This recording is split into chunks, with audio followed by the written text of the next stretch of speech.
Hello guys, this is বাংলার তাজমহল। আমরা গেছিলাম বাংলার তাজমহল ঘুরার লাগি।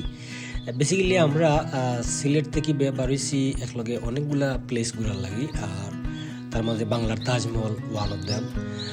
বাংলার তাজমহলটা লাইক আগ্রার যে তাজমহল আছে ওটার আঙ্গিকে বানানো হয়েছে, মোটামুটি দেখতে মোটামুটি ওটার লাগান। যদিও আগ্রার তাজমহলের যে শৈল্পিক ডিজাইন বা যে কারুকাজ যেগুলো আছে এটার ধারে কাছেও নাই, 100 ভাগের 1 ভাগও নাই। এটা জাস্ট একটা দামি তাজমহল একটা হয়। আর এর পাশেই আছে পিরামিড। আপনারা দেখতে পারেন পিরামিডের এই এরিয়াটা, এটা অনেক সুন্দর এরিয়া। অনেক কিছু আছে, মিশরের পিরামিডের আঙ্গিকে বানানো হয়েছে, ভিতরটা অনেক কিছু আছে দেখার মতো। এই যেগুলো আছে বিভিন্ন রাজাদের পোশাক আসবাবপত্র প্লাস ব্যবহারিক জিনিসপত্র অনেকগুলো রাখা হয়েছে ভিতরে দেখার লাগে, যদিও সবগুলা দামি, অরিজিনাল কিচ্ছু নাই। তারপরে আমরা গেলাম পদ্মা ব্রিজও আসলে বাংলাদেশের একটা সুন্দর প্লেস বা অনেক লম্বা, সব থেকে দীর্ঘতম সেতু। আর আমরা মানে লুপ সামলাইল না, আমরা গেলাম কি পদ্মা সেতুতে 100 টাকা টিকিট দিয়া টুল দিয়ে আমরা বাইকে পদ্মা সেতুর ওপারে গেলাম, এপারে পাঙ্গা ফরিদপুর পর্যন্ত। তো পদ্মা সেতুর রাইডটা আসলে অনেক আসিল, জোশ আসিল, অনেক স্পিডে বাইক টানা গেছে। আমরা সচরাচর সিলেট এরকম স্পিডও টানার লাগে জায়গা পাওয়া যায় না।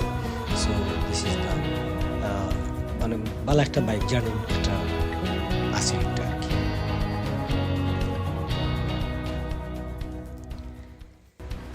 একটা হইলো মাওয়া এক্সপ্রেস রোড, যে পদ্মা সেতুর দোকান লাগে। আমরা আগের দিন যেহেতু ভিডিওটা পরে আসছি, কিন্তু আমরা আগের দিন গেছিলাম মাওয়া এক্সপ্রেস রোড দিয়া পদ্মা সেতুর যাওয়ার লাগে। এটা আগের দিন রাত্রে আমরা গেছিলাম।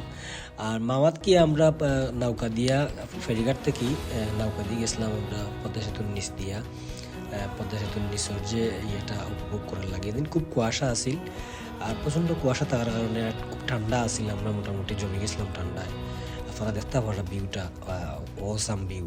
100 টাকা উসল, মানে এই 100 টাকা যেগুন গেছে না মোটামুটি আমরা উসল হয়ে গেছি, যে ভিউগুলা পাইছি আমরা আসলে। আর পদ্মা সেতু গিয়া যদি ইলিশা খাইলা না, তাইলে আর খিতা খাইলা, আমরা ইলিশাও খাইছি। তারপরে আমরা গেছি 300 ফিট, পূর্বাচলের 300 ফিট, এখানে আমরা গেছি গিয়া অনেক সময় আসলাম। যদিও এমনি অনেক এরিয়াটা অনেক সুন্দর, প্লাস প্রচুর ক্রাউডেড থাকার কারণে আর মানে ওই যে শান্তি মতো দেখতে আর এই ফিলের পাওয়া যায় না। তবে বাইক রাইডিংগুলো লাগে ঠিক আছে, নিচের প্লেসগুলো অনেক সুন্দর, খুব স্পিডে বাইক রাইডিং করা যায়। তারপরে আমরা এখান থেকে বারোইয়া গেছিলাম শাকিলা আফার রেস্টুরেন্টও, যে ভাইরাল শাকিলা আফা আসনটানো রেস্টুরেন্টও গেছি গিয়ে আমরা অন্য ফিটা আর হাঁসের মাংস দিয়ে খাইছিলাম। সো এটা অনেক জুস আছিল। ধন্যবাদ সবাই কষ্ট করে ভিডিও দেখার লাগি। আবার দেখা হইব কোনো দিন। আল্লাহ হাফিজ, সালামু আলাইকুম।